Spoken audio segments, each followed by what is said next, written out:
حضرت حسن بصری رحمۃ اللہ تعالی علیہ اپنی توبہ کا واقعہ بیان فرماتے ہیں۔ وہ فرماتے ہیں کہ میں امیر کبیر شخص تھا، بہت امیر تھا، اور بصرہ کی گلیوں میں غریبوں کی خدمت کیا کرتا تھا۔ اچانک میں نے ایک حسین عورت کو دیکھ لیا اور میں اسے دیکھتا ہی رہ گیا۔ اس عورت نے مجھے کہا اما تشتہی، تجھے شرم نہیں آتی؟ میں نے کہا ممن، کس سے شرماؤں؟ اس نے کہا وہ جو آنکھوں کی خیانت کو دیکھتا ہے اور دلوں کے پوشیدہ رازوں کو جانتا ہے، تجھے شرم نہیں آتی؟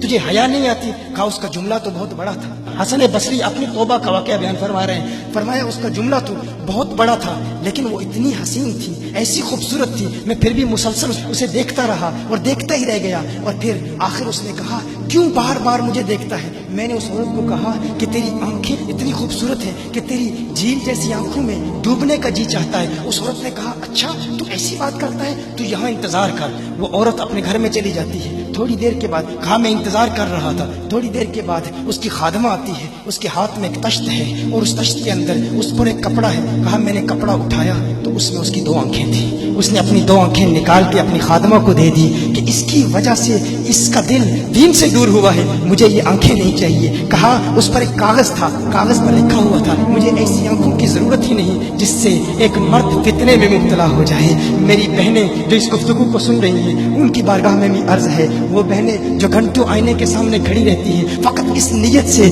کہ اپنے بالوں کو یوں سنواریں کہ مردوں کو فتنوں میں مبتلا کریں، یا کسی دکان میں جا کر کپڑے خریدتے وقت ان کے ذہن میں فقط یہی خیال ہوتا ہے ایسے کپڑوں کا انتخاب کریں گی کہ جن سے مردوں کو فتنے میں مبتلا کریں گے۔ یہ بھی امت کی بیٹی ہے جس کی ایک ادا سے ایک شخص ولی کامل بن گیا، حسن بصری بن گیا۔ حسن بصری فرماتے ہیں جب اس کی آنکھیں دیکھی میں تحکم کھو بیٹھا، میں زار و قطار رو رہا تھا، روتے ہوئے میں گھر چلا گیا، پوری رات میں روتا رہا، پوری رات توبہ کرتا رہا، استغفار کرتا رہا۔ حسن بصری فرماتے ہیں فجر کی اذان سنی، اچانک خیال آیا اس عورت کا شکریہ تو ادا کروں کہ جس نے اپنی آنکھیں میرے لیے، میرے دین کے لیے، میرے ایمان کے لیے اور توبہ پر استقامت کی خاطر قربان کر دی۔ کہا میں اس کے گھر گیا، جو ہی اس کے گھر پہنچا تو ادھر اس کا جنازہ نکل رہا تھا، اس کی موت واقع ہو چکی تھی۔ کہا میں رات گھر آیا، میں رات سو گیا، میری آنکھ بند ہوئی، میں نے اس عورت کو خواب میں دیکھا، میں نے کہا کوئی نصیحت کر۔ اس عورت نے کہا کہ جب تنہائی میں ہو اللہ کا ذکر کرتے رہو، اور جب صبح کرو تو استغفار کرو،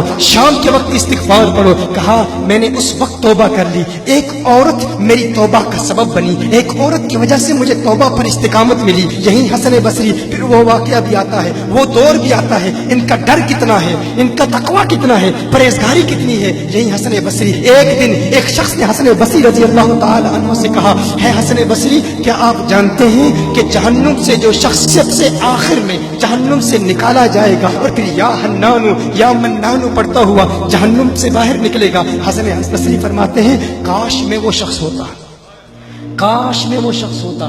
کہا گیا کہ جو جہنم سے سب سے آخر میں نکلے گا، 1000 سال جہنم میں رہے گا، یا حنانو یا منانو بڑھتا ہوا جہنم سے باہر نکلے گا۔ کہا کاش میں شخص ہوتا۔ انہوں نے کہا حضرت آپ کیا فرما رہے ہیں کہ آپ جہنم میں جانا چاہتے ہیں؟ آپ تو بزرگ ہیں، اللہ کے ولی ہیں۔ کہا تم میری بات نہیں سمجھے، وہ جو جہنم سے نکالا جائے گا کم از کم نکلنے کی ضمانت تو ہے، اس سے یہ تو پتا چل رہا ہے کہ ایمان پر موت واقع ہوگی، مجھے اپنے ایمان کی ضمانت نہیں ہے۔ میں نے اس لیے کہا کہ اگر مجھے یہ ضمانت بھی مل جائے کہ میں وہ ہوں تو وہ بھی مجھے قبول ہے، کم از کم ایمان تو سلامت لے کے جاؤں۔ میں کہتا ہوں اللہ فرماتا ہے خوف نہیں ہے، ڈر نہیں ہے، پھر فرماتا ہے یہ ڈرتے بھی ہیں، یہ ڈرتے بھی ہیں، لیکن ان کے ڈر اور ہمارے ڈر میں فرق کیا ہے؟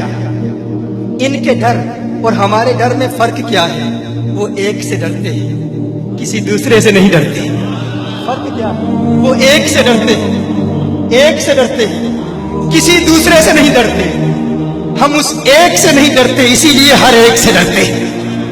یہ فرق ہے، ہم اس ایک سے نہیں ڈرتے، اسی لیے ہر ایک سے ڈرتے ہیں۔